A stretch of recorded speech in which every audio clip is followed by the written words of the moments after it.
Estás conmigo en la cocina donde la rutina se volvió regla. Elena Ramírez, de 65 años, se levanta temprano, prepara el café, revisa las cuentas, separa los medicamentos de los nietos y organiza toda la casa antes incluso de que el reloj marque el mediodía. Hace 10 años, desde la boda de Diego con Tania Morales, mantiene todo en pie con la pensión de maestra jubilada. Paga la luz, el agua, el mercado, el internet. Lava uniformes, revisa tareas, recoge y lleva a los niños. Hace todo en silencio, como quien ocupa un lugar prestado dentro de su propia casa. Tania llama a esto ayuda. En la práctica, es control.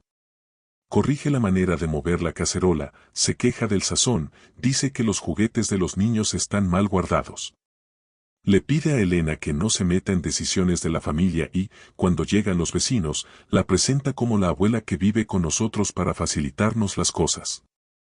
En conversaciones íntimas, sugiere que la anciana está sensible y que se le olvidan las cosas. Con cada comentario, el vínculo con los nietos se vuelve más tenue. Si la abuela cuenta un cuento, Tania interrumpe, después, abuela, tienen clase. Si la abuela ofrece cariño, Tania escoge la hora y la forma. Diego prefiere la paz a la verdad. Llega del trabajo con la mirada cansada, pregunta de pasada si todo está bien y se encierra en tareas que lo mantienen lejos de los conflictos. Agradece la cena, besa a los niños, elogia la casa arreglada, pero evita ver el precio de ese orden impecable, su propia madre reducida a sirvienta. Elena conoce al hijo que crió. Ve la cobardía, ve el miedo a contradecir a su esposa y guarda el nudo en el pecho para sí misma. Lo que la sostiene es un hábito antiguo de maestra, registrar. Guarda recibos, organiza carpetas, separa notas, marca fechas de vencimiento. La mesa de la sala se convierte, algunos días, en una pequeña oficina. Planea gastos, recorta lo superfluo, calcula las ofertas del mercado. En tiempos difíciles, vendió su anillo de graduación y fingió que fue decisión propia. La palabra sacrificio perdió brillo, se volvió cotidiana. Cuando alguien enfermó, ella se quedó. Cuando faltó alguien para recoger a los niños, ella fue. Cuando se reventó una tubería, ella llamó al plomero y pagó. Y siguió adelante. En medio de todo, existe un gesto solo suyo, una pequeña terquedad heredada de Roberto, el marido que se fue demasiado pronto, el boleto de lotería con los mismos números de siempre, las fechas de nacimiento de la familia. 20 años así. Un ritual que no pide explicación. Lo compra, revisa el cambio, lo dobla con cuidado y escribe en el reverso su propio nombre, Elena Ramírez. Es casi un recordatorio de existencia. Una manera de decirse a sí misma, estoy aquí. Ese día, repitió el trayecto hasta la lotería del barrio, el mostrador conocido, la breve charla con el dependiente. De regreso, dejó el boleto sobre la mesa de la cocina mientras ponía el frijol al fuego. Tania cruzó la habitación con prisa, habló de un paquete que llegaría más tarde, comentó que el internet iba lento y le pidió a Elena que arreglara eso, por favor. La anciana asintió con un gesto discreto y dijo, liviana como quien comenta el clima, si algún día este boleto resulta, será un regalo para ustedes. La frase cayó en el ambiente como una moneda en un pozo profundo. Los niños entraron corriendo tras un cuaderno perdido. Sofía abrazó a su abuela por la cintura, Mateo pidió un sándwich. Elena sonrió y les dio la mitad a cada uno. Hace tiempo comprendió que el cariño debe sortear horarios, reglas y miradas. Tania reapareció con el celular en la mano, recordando la clase de inglés de los pequeños y una compra por recoger. Diego respondió desde lejos, sin levantar la vista, arregla eso con mi mamá. Y la responsabilidad cayó en el mismo estante de siempre. Elena terminó el almuerzo, lavó los trastes, limpió la mesa, guardó los cubiertos. Antes de doblar el trapo de cocina, acomodó el boleto en una esquina, cerca de la frutera. Ese papel allí no era solo un juego, era un símbolo.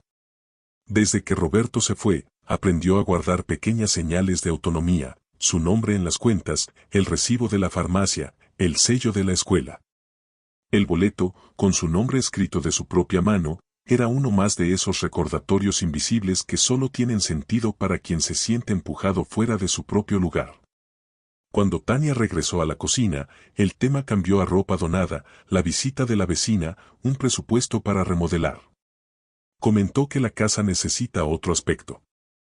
Elena respiró hondo y preguntó cuánto costaría. Bastante, oyó. Hizo cuentas mentalmente y concluyó que el presupuesto semanal ya estaba al límite. Ofreció posponer la compra del mercado para el viernes, así podría pagar la mensualidad del fútbol de Mateo sin atrasarse.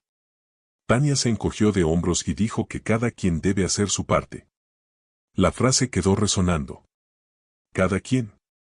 Por la tarde, Elena separó el material escolar, revisó las etiquetas, planchó una camisa, colgó el uniforme a secar y revisó los medicamentos de la madre de Tania, que vendría a pasar 2 días. Recordó cuando entró por primera vez al salón de clases, aún joven, y se prometió a sí misma que jamás dejaría que alguien saliera de allí sintiéndose menos. Sonrió ante la ironía. Envuelta en el remolino doméstico, fue empequeñeciéndose hasta convertirse en una pieza silenciosa de una maquinaria que solo pide más. Antes de la cena, recogió los papeles que siempre estaban en el aparador, cuentas pagadas, listas del mes, un viejo recado que guardaba por cariño. Revisó la caligrafía firme de su propio nombre. Dejó la pluma, miró a su alrededor y entendió que algo había cambiado, no era la casa, ni las personas. Había cambiado dentro de ella. Un hilo de dignidad, que nunca se rompió del todo, volvía a tensarse. La noche cayó con ruidos cotidianos, platos, voces, notificaciones. Nadie preguntó por el boleto. Nadie quiso saber por qué su nombre estaba escrito en el reverso. Elena prefirió el silencio. La frase dicha por la mañana aún vibraba en el aire. Si algún día resulta. Y, antes de que la familia reunida comenzara otro discurso sobre gastos y esfuerzo colectivo, la maestra jubilada cerró los dedos alrededor de su propio nombre escrito en el papel y decidió, a partir de entonces. Cada gesto tendría valor. Cada palabra también. El boleto permaneció sobre la mesa, a la vista de todos, como quien deja una llave en un lugar abierto. Una llave que solo abre para quien sabe mirar. La casa parecía llena, pero dentro de ella había un vacío que nadie veía. Desde el día en que Tania descubrió el resultado de la lotería, algo cambió en el aire. Los gritos de alegría resonaron por todos los cuartos. Ella bailaba con el celular en la mano, repitiendo que la suerte finalmente llegó, mientras Diego sonreía aturdido, sin entender bien qué estaba pasando. En medio del alboroto, Elena observaba, inmóvil, con el trapo de cocina aún en las manos. La televisión mostraba los números ganadores, los mismos que ella jugaba desde hacía 20 años. Estás en el canal Historias Impactantes, creado especialmente para traer historias con lecciones de vida. Somos un canal nuevo, recomienda nuestros videos, deja tu like y suscríbete para seguir nuestras próximas historias. Tania agarró el boleto que estaba sobre la mesa y lo levantó como un trofeo. Está aquí, gritaba. La emoción era real, pero su mirada revelaba algo más profundo que la alegría, poder. Elena lo percibió en el instante en que su nuera la miró como quien ve un obstáculo, y no a una madre. Diego, confundido, se acercó a su esposa, y los dos empezaron a hacer planes en voz alta. Vacaciones, casa nueva, carros, escuelas privadas, un nuevo comienzo, un mundo en el que Elena no cabía. Ella escuchaba todo en silencio. Había escrito su nombre en el reverso del boleto, como siempre hacía, pero prefirió no interrumpir. Quería ver hasta dónde llegaría la codicia. Tania hablaba con prisa, tomó el teléfono, llamó a sus padres y les contó la noticia.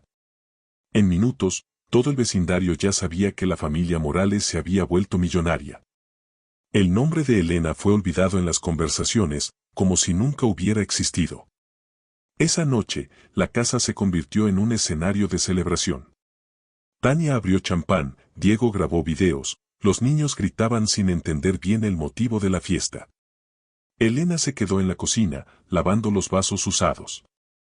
Con cada brindis, se sentía más distante, como si el suelo que sostenía su vida sencilla hubiera desaparecido. Cuando intentó acercarse para ofrecer un café, Tania le lanzó una mirada gélida y dijo que ahora no era momento de andar cuidando vejeces. La frase fue breve, pero lo suficientemente cortante para callar cualquier palabra. Al día siguiente, el comportamiento cambió por completo. Tania ya trataba a Elena como una molestia. Hablaba en voz alta sobre remodelaciones, muebles nuevos, viajes. Sugirió que su suegra fuera a descansar unos días en casa de una amiga o, quién sabe, que buscara un lugar solo para ella. Diego intentó suavizar la situación, pero su esposa fue directa, ella ya vivió su vida. Ahora es nuestro turno. Elena escuchó todo desde su cuarto y comprendió que el amor que creía existir era solo conveniencia. Recogió algunas prendas, miró las fotos antiguas y sintió un cansancio que no venía de la edad, sino del desprecio acumulado. Cuando salió al patio, vio parte de sus cosas tiradas en el suelo. Almohadas, libros, incluso la guitarra que guardaba desde los tiempos de Roberto. Tania, sin una pizca de vergüenza, dijo frente a los vecinos que la casa necesitaba espacio y que ahora podían vivir sin depender de caridad. El silencio de Elena fue su respuesta. Tomó su bolsa, guardó su cartera y, antes de salir por la puerta, miró el boleto sobre la mesa. Seguía ahí, con su nombre escrito en el reverso. Nadie se había tomado la molestia de voltear el papel. Sonrió con un alivio amargo. La vieja maestra que aprendió a escuchar más de lo que hablaba entendió, en ese momento, que ciertas lecciones solo se aprenden por el dolor. En los días siguientes, Elena buscó un pequeño departamento. El lugar era modesto, pero era suyo. Dormía en paz, sin gritos, sin órdenes. Un día, mientras preparaba el café, oyó sonar el teléfono. Era Diego. Su voz temblaba. Las palabras salían atropelladas, el banco había bloqueado el premio. ¿El motivo? El nombre registrado en la lotería no era el de él, ni el de Tania. Era el de Elena Ramírez. Ella escuchó en silencio.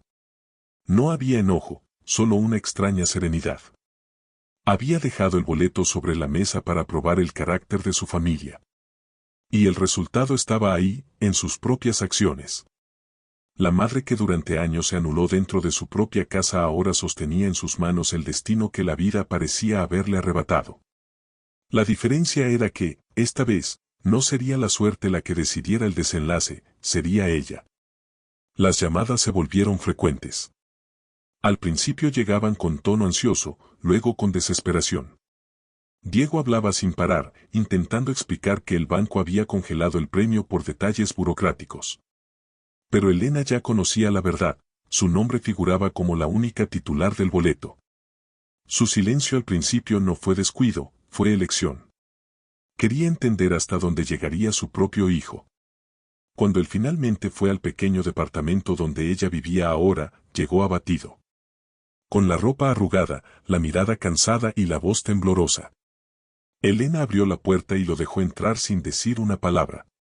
Él comenzó a hablar de todo, de las deudas, de la humillación, de la vergüenza. Dijo que Tania ya había gastado lo que ni siquiera poseían, que los acreedores los presionaban y que los vecinos se reían a sus espaldas. Elena escuchó en silencio, con la misma mirada tranquila que tenía cuando enseñaba a alumnos indisciplinados. Cuando él terminó, ella solo preguntó: «Diego, ¿te acuerdas de lo que dije antes del sorteo?» Él dudó, confundido, y respondió: «¿Qué, si ganabas, el premio sería un regalo para nosotros?» Entonces Elena lo miró fijamente y dijo: «Dije que sería un regalo si yo ganaba. Y gané. Prometí que ayudaría, y sigo dispuesta a hacerlo. Pero ayudar es distinto a entregarlo todo en manos de quien me echó de mi propia casa». Esas palabras cayeron pesadas en el aire. Diego bajó la cabeza. Intentó justificarse, diciendo que Tania lo había influenciado, que todo fue un malentendido, que nunca imaginó que ella llevaría la crueldad tan lejos. Elena respiró hondo, apoyó las manos sobre la mesa y respondió con firmeza: «Fuiste criado para elegir lo correcto, incluso cuando eso cuesta caro. Cuando te quedaste callado mientras ella me humillaba, elegiste el lado equivocado». Él empezó a llorar, pidiendo perdón, diciendo que todo lo que quería era arreglar lo que había hecho. Elena, por primera vez, dejó que la emoción se transparentara. Sus manos temblaban, pero su voz permaneció firme.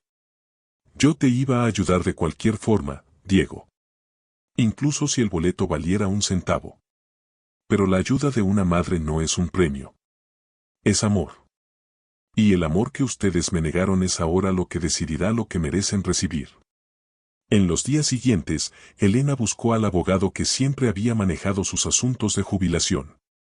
Le mostró el recibo de compra del boleto, su nombre escrito en el reverso y el historial de apuestas registradas durante años.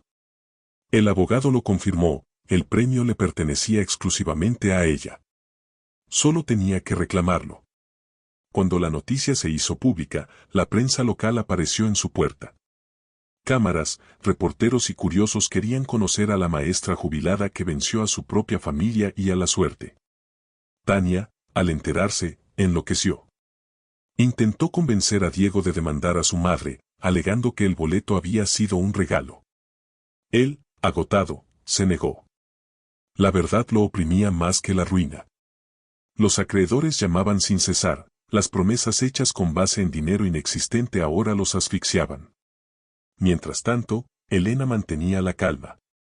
Rechazó entrevistas, evitó apariciones públicas y le pidió al abogado que se encargara de todo. Un día, Diego volvió a aparecer. Esta vez, sin justificaciones. Solo lágrimas. Pidió una nueva oportunidad. Dijo que no quería dinero, solo su presencia. Elena lo observó largo rato antes de responder. El perdón, Diego, no es algo que se pide, es algo que se demuestra. Él asintió, comprendiendo. Elena sabía que el amor por un hijo nunca muere, pero aprendió que también debe protegerse de él cuando el dolor sobrepasa el límite. Decidió ayudarlo, pero de la manera correcta. Le pidió al abogado que saldara las deudas básicas y bloqueara el resto del dinero hasta que Diego demostrara que podía caminar con sus propios pies. Era su forma de cumplir la promesa sin repetir el error de anularse por amor. Por la noche, sentada ante la mesa sencilla de su nuevo departamento, Elena miró el documento que confirmaba oficialmente su posesión del premio. A su lado, una foto antigua de ella, de Roberto y de Diego siendo niño. Tocó el vidrio y susurró. Cumplí mi palabra, Roberto, pero esta vez, a mi manera. La vieja maestra que pasó la vida enseñando valores finalmente aplicaba su lección más grande: amor y perdón no son sumisión, son fuerza cuando van acompañados de justicia. Esa misma noche, cuando el silencio envolvió el departamento, el teléfono sonó otra vez. Elena miró el número y lo reconoció al instante, era Tania. Por un momento pensó en ignorarlo. Pero contestó. Del otro lado de la línea, una voz temblorosa, llena de desesperación. Elena, por favor, ayúdanos. Me equivoqué, la voz se quebraba en sollozos. Elena permaneció en silencio. Tania continuó, intentando recomponerse. Sé que te traté mal, pero estamos perdidos. El dinero que prometimos, quieren que lo devolvamos. Si no pagamos. La anciana respiró hondo. Su corazón latía fuerte, pero su mente estaba serena. Tania, lo que los destruyó no fue la falta de dinero. Fue la falta de carácter, respondió con voz tranquila, casi dulce. Y el carácter, hija, ni la lotería lo puede comprar. Colgó. Se quedó unos segundos mirando el teléfono, hasta que una sensación inesperada la envolvió, no era venganza, era liberación. Por primera vez en muchos años, Elena sentía que su vida estaba en sus propias manos. Días después, mientras caminaba por la playa al amanecer, el abogado llamó con una noticia: la transferencia oficial del premio ya se había completado. Ahora tenía acceso a todo. Él le preguntó qué pensaba hacer con tanta fortuna. Elena sonrió frente al mar y respondió. Quiero abrir una fundación. Para mujeres mayores que fueron olvidadas por sus propias familias. Quiero que tengan un hogar, un propósito y alguien que las escuche. El abogado guardó silencio un instante, sorprendido. ¿Va a donar parte de la fortuna? Parte, no. Casi todo, respondió con firmeza. Lo que necesito para vivir ya está cubierto. Lo demás, quiero que sirva para algo que dure más que el egoísmo.